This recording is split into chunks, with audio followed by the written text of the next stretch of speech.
안녕하세요. 오늘 저희와 함께 아주 흥미로운 질문 하나를 좀 파고들어 볼까 합니다. 우리가 흔히 믿는다고 말할 때요. 그게 머리로 이해하는 생각하고는 정확히 뭐가 다를까요? 왜 어떤 믿음은 삶을 바꾸는데 또 어떤 믿음은 그냥 지식에만 머물까요? 아, 네. 정말 중요한 질문이죠. 많은 분들이 신앙을 그저 어떤 지적인 동의, 그 정도로 생각하는 경향이 좀 있는 것 같아요. 아, 그런 내용이구나 하고 이해하면 다 됐다고 여기는 거죠. 맞아요. 그래서 오늘은 손동원 박사님의 신학 논문을 좀 중심으로요. 이 생각과 믿음 고백의 본질적인 차이, 그리고 왜 이 구분이 우리 신앙 여정에서 중요한지 좀 깊이 이야기 나눠보려고 합니다. 특히 손 박사님의 글이 미국 힐링 커뮤니티 교회에서 많은 분들께 실제적인 삶의 변화를 가져다 주었다고 해서 더 기대가 되네요. 네. 이 논문은 우리가 가진 지식, 그러니까 생각이 어떻게 삶을 움직이는 고백으로 이어지는지, 아니면 왜 이어지지 못하는지, 그걸 참 잘 보여줍니다. 핵심은 이거예요. 성경이 말하는 믿음은 단순한 지적 동의, 라틴어로는 아센스스라고 하죠.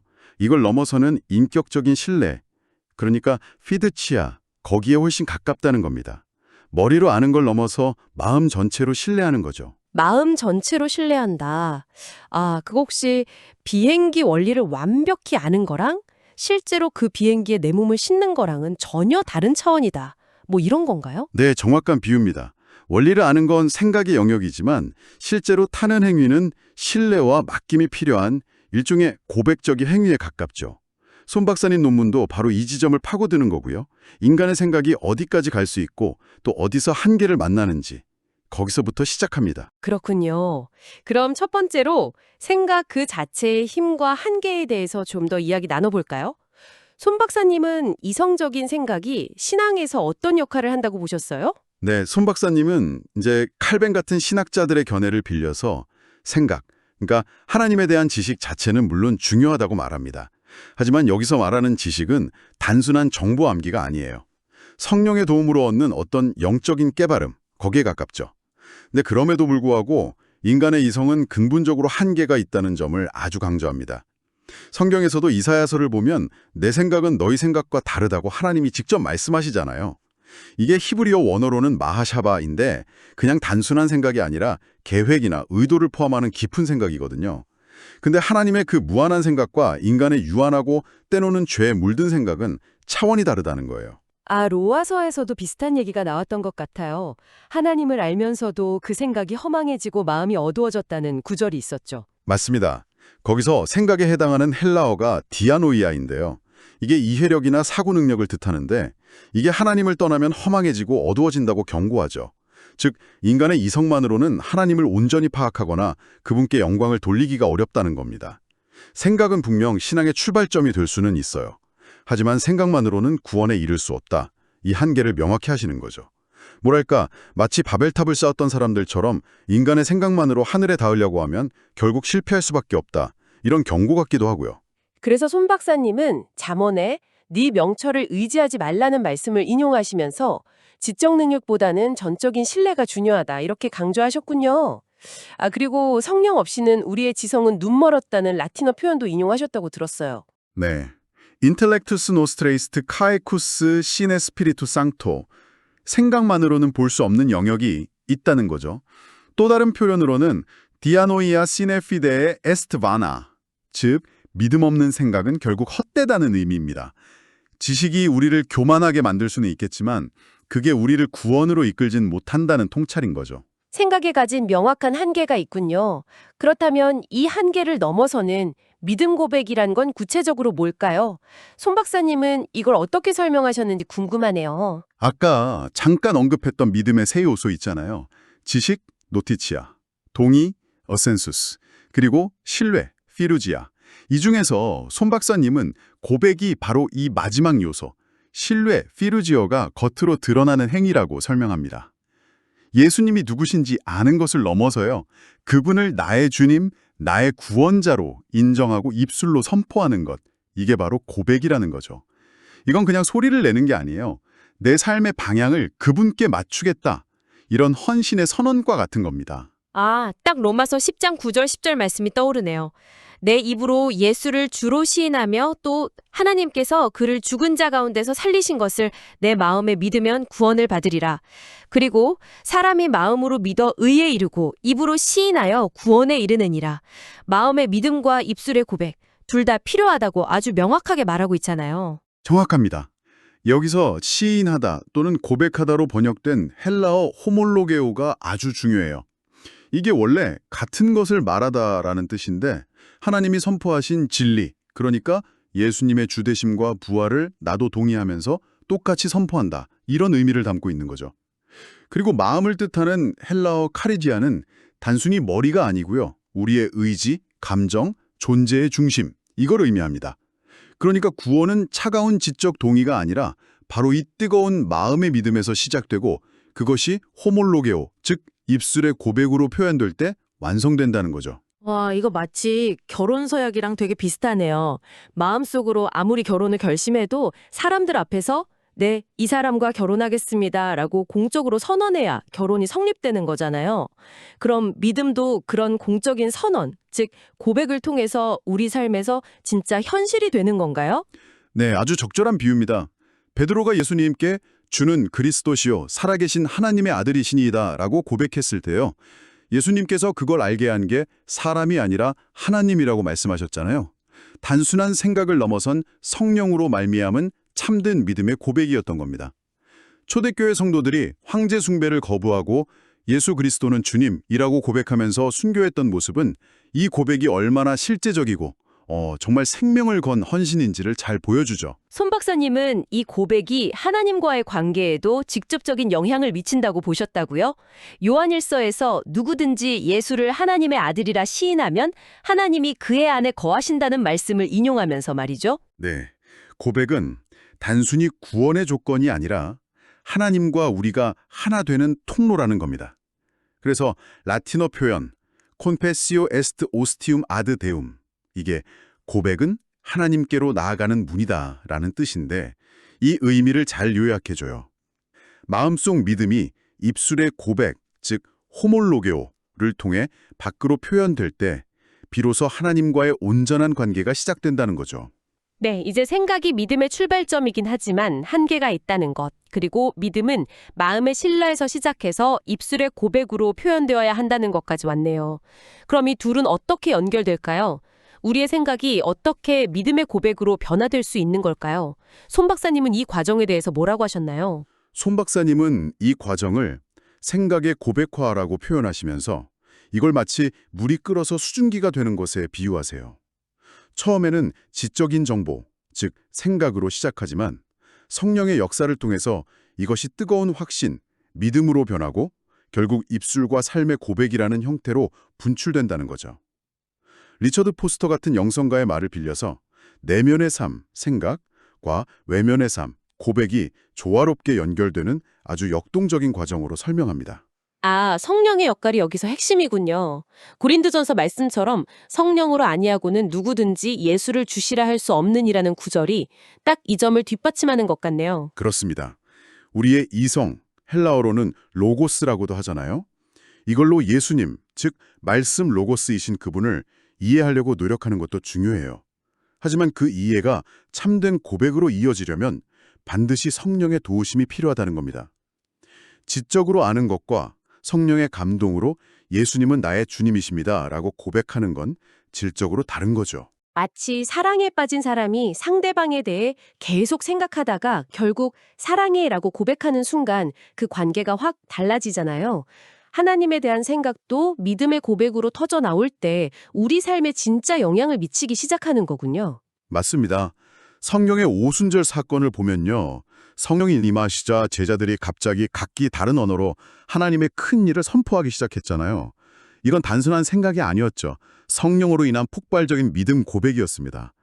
또 사도 바울 역시 다메섹 도상에서 예수님을 만난 후에 이전의 모든 지식과 생각을 다 버리고 완전히 새로운 고백의 삶을 살았죠. 이것이 바로 생각의 고백화의 아주 강력한 예시라고 할 수 있습니다. 손 박사님은 요한복음 1장 12절 영접하는 자, 곧 그 이름을 믿는 자들에게는 하나님의 자녀가 되는 권세를 주셨으니 여기서 믿는 자가 단순히 아는 자가 아니라 영접하고 주인으로 고백하는 자를 의미한다고 강조하셨다고요. 네, 참된 믿음은 생각에만 머물지 않고 행동으로 나타난다는 의미에서 라틴어 fides fera non est otiosa, sed operosa라는 표현을 쓰셨어요. 이게 참된 믿음은 게으르지 않고 활동한다는 뜻이거든요. 결국 말씀, 로고스가 성령을 통해 우리의 살아있는 고백이 되는 것. 네, 이것이 핵심입니다. 자, 이제 고백이 개인적인 차원을 넘어선다는 이야기로 넘어가 볼까요? 손 박사님은 믿음 고백이 공동체 안에서 어떤 의미를 갖는다고 보셨나요? 네, 여기서는 디트리 보네퍼의 영향을 좀 받으셨는데요.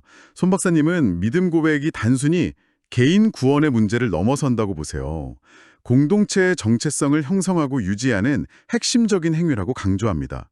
예를 들어 초대교회가 예수는 주님이시다라고 고백했을 때 그건 단순히 개인적인 신념 표현이 아니었어요.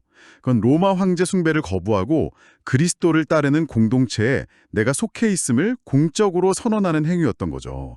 심지어 박해도 함께 감당하겠다는 결단이었고요. 히브리서에서도 우리가 믿는 도리의 소망을 움직이지 말고 굳게 잡자고 권면하는데 여기서 우리가 함께 붙드는 고백하는 소망을 이야기하는 것 같네요. 맞습니다. 여기서 고백과 관련된 헬라어 명사형으로는 호몰로기아인데 이게 개인을 넘어서 공동체적 유대를 형성하는 그런 뉘앙스를 갖습니다. 또 고린도전서에서 바울이 각처에서 우리의 주 대신 예수 그리스도의 이름을 부르는 모든 자들에게 편지한다고 했을 때 이름을 부른다는 헬라어 에피칼레오가 사용됐거든요. 이게 단순히 이름을 외치는 게 아니라 공동체가 함께 예수님을 주임으로 인정하고 그분께 도움을 구하는 행위, 즉 공동체적 고백을 의미하는 거죠. 마치 군인들이 다 같이 군가를 부르면서 소속감이나 전우애를 다지는 것처럼 신앙 공동체도 함께 믿음을 고백하면서 하나됨을 확인하고 서로를 격려하는 거군요. 그렇죠. 역사적으로 보면 니케아 신경 같은 신조들이 있잖아요. 그런 것들이 다 이단 사상에 맞서서 교회의 올바른 믿음을 함께 고백하고 지키기 위해 만들어진 겁니다.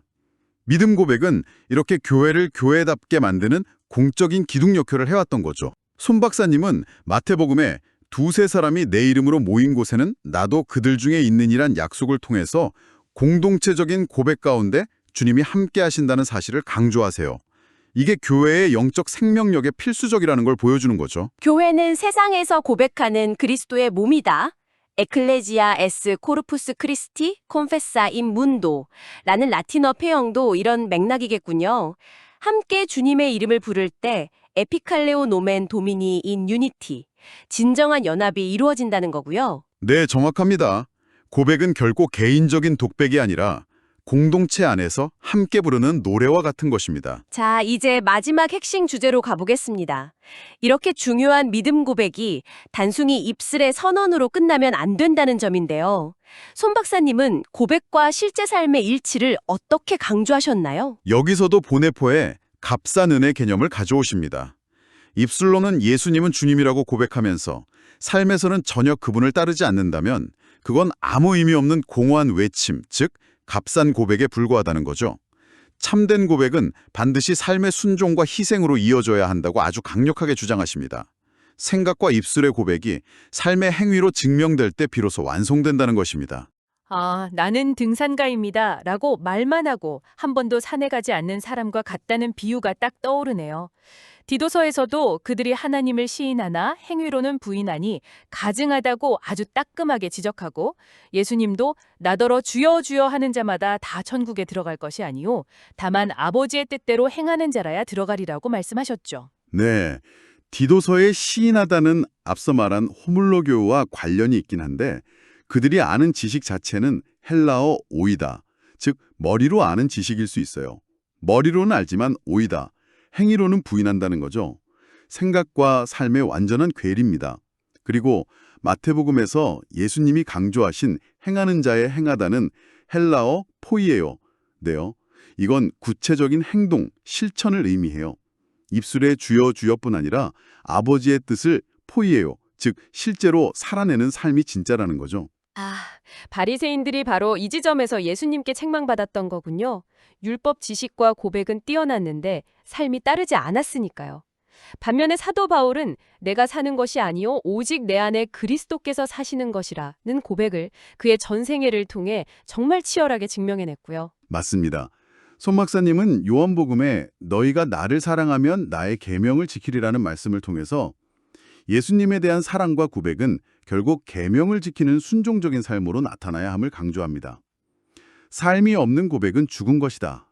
Confessio sine vita est mortua 라는 라틴어 문구가 이 점을 아주 명확히 보여주죠.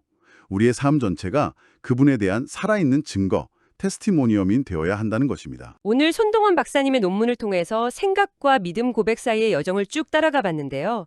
생각만으로는 부족하고 참된 믿음은 마음의 깊은 신뢰에서 시작해서 성령의 능력으로 또 공동체 앞에서 그리고 결국 우리의 일관된 삶을 통해 표현되는 고백으로 완성된다는 그런 큰 그림을 본 것 같습니다. 네, 손 박사님의 논문은 이 전체 과정을 아주 균형 있게 잘 보여줍니다. 구약의 쉐마, 들으라, 명령이 단순히 듣는 것을 넘어서 마음과 삶 전체의 순종을 요구하는 것처럼요. 신약의 믿음, 헬라어 피스티스도 지적 동의를 넘어선 전적인 신뢰고 이것이 입술의 고백, 호물로게오와 삶의 실천, 포이에오로 이어질 때 온전해진다는 것을 잘 정리해주고 있습니다. 조직신학적으로 말하면 믿음으로 의롭다함을 받는 칭의는 반드시 삶으로 거룩해져가는 성화로 이어져야 한다는 그 원리와도 딱 통하고요. 그럼 이 내용을 우리 삶에 어떻게 적용해 볼 수 있을까요? 손 박사님이 제시한 실천 원칙 3가지가 도움이 될 것 같습니다. 첫째, 지적인 탐구를 계속하되 그것이 전적인 신뢰로 이어지도록 구하라. 말씀을 깊이 생각하고 배우는 것을 멈추지 말되 머리의 지식이 가슴의 신뢰로 내려오도록 성령의 도우심을 구하라는 거죠. 그리고 둘째는 공동체 안에서 자신의 믿음을 용기 있게 나누고 고백하라. 믿음은 혼자 간직하는 비밀이 아니라 함께 나누고 서로를 격려하면서 세상 앞에서 증언하는 것이라는 거죠. 그리고 마지막 셋째, 입술의 고백과 삶의 행동을 일치시키라. 예수님은 나의 주님이라는 고백이 우리의 말과 행동, 또 선택 속에서 실제로 드러나도록 힘쓰라는 것입니다. 삶으로 증거하는 고백, 오몰로게오 인비타 테스티모니움을 살아내라는 그런 도전이죠. 결국 프란시스 쉐퍼가 말했듯이 참된 신앙 고백은 지적 동의의 문제가 아니라 나의 의지를 그리스도께 온전히 내어드리는 인격적인 항복에 가깝습니다. 칼바르트는 더 나아가서 그리스도인이 된다는 것은 그리스도를 고백하는 자가 되는 것이고 이건 우리가 해야 할 어떤 일이 아니라 우리의 존재 방식 그 자체라고까지 말했죠. 네, 손 박사님은 시편 기자의 기도, 내 입의 말과 마음의 묵상이 주님 앞에 연락되기를 원하나이다를 인용하며 마무리하셨다고 합니다. 입술의 고백, 말, 그와 마음의 생각, 묵상이 모두 하나님 앞에서 진실해야 한다는 것. 라틴어로 in corde credo in ore confiteo, 즉 마음으로 믿고 입술로 고백한다. 혹은 헬라어를 빌려서 cardia cum homologeo, 마음과 고백이 함께 라는 표현이 오늘 나눈 이야기의 핵심을 딱 담고 있는 것 같습니다. 결국 생각과 믿음 고백은 분리될 수 없는 하나입니다. 우리의 믿음이 생각의 영역에만 갇히지 않고 담대한 고백과 살아있는 삶으로 확장되도록 도전하는 참 귀한 통찰이었습니다. 오늘 이 깊은 탐구를 함께 해주신 여러분께 마지막으로 질문을 던지고 싶습니다.